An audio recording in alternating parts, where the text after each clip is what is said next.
We pick up around line 62 on page 232. We disembarked on the coast, drew water there, and crewmen snatched a meal by the swift ships.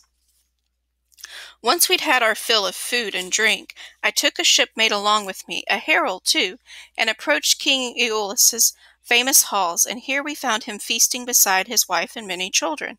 Reaching the doorpost at the threshold, down we sat, but our host, amazed to see us, only shouted questions. "Back again, Odysseus? Why? Some blustering god attacked you?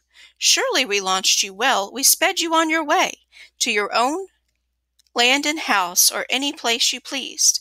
So they taunted, and I replied in deep despair, "A mutinous crew undid me, that in a cruel sleep.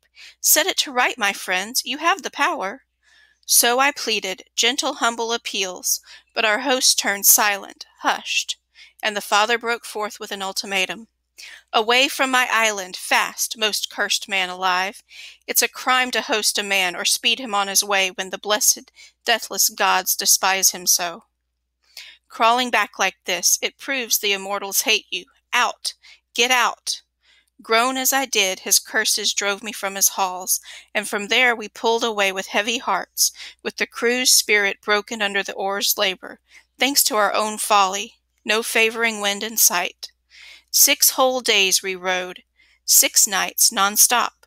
On the 7th day we raised the Lystrogonian land, Telepolis heights, where the craggy fort of Lamus rises, where shepherd calls to shepherd as one drives in his flocks and the other drives his out, and he calls back in answer, where a man who never sleeps could rake in double wages, one for herding cattle, one for pasturing fleecy sheep. The nightfall and the sunrise march so close together. We entered a fine harbor there, all walled around by a great unbroken sweep of sky-scraping cliff and 2 steep headlands fronting each other, close around the mouth, so the passage in is cramped. Here the rest of my rolling squadron steered, right into the gaping cove and moored tightly, prow by prow. Never a swell there, big or small, a milk-white calm spreads all around the place. But I alone anchored my black ship outside. Well clear of the harbor's jaws, I tied her fast to a cliff-side with a cable. I scaled its rock face to a lookout on its crest, but glimpsed no trace of the work of man or beast from there. All I spied was a plume of smoke drifting off the land. So I sent some crew around ahead to learn who lived there. Men like us, perhaps, who live on bread. 2 good mates I chose, and a third to run the news. They disembarked and set out on a beaten trail, the wagons used for hauling timber down to town, from the mountain heights above. And before the walls they met a girl, drawing water, Antiphatus' strapping daughter, king of the Lystrogonians. She came down to a clear running spring, Artacia, where the local people come to fill their pails. My shipmates clustered round her, asking questions. Who was the king of the realm? Who ruled the natives here? She waved at once to her father's high-roofed halls.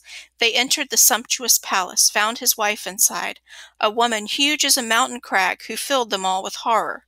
Straightway she summoned royal Antiphatus from the assembly, her husband, who prepared my crew a barbarous welcome. Snatching one of my men, he tore him up for dinner. The other 2 sprang free and reached the ships, but the king let loose a howling through the town that brought tremendous Lystrogonians swarming up from every side, hundreds, not like men, like giants. Down from the cliffs they flung great rocks a man could hardly hoist, and a ghastly, shattering din rose up from all the ships. Men in their death cries, hulls smashed to splinters. They speared the crews like fish, and whisked them home to make their grisly meal. But when they killed them off in the harbor depths, I pulled the sword from beside my hip and hacked away at the ropes that moored my blue-prowed ship of war, and shouted rapid orders at my shipmates. Put your backs in the oars. Now row or die. In terror of death they ripped the swells all as one, and what a joy as we darted out toward the open sea, clear of those beetling cliffs, my ship alone. but the rest went down en masse. Our squadron sank. We're going to pause here and answer another question.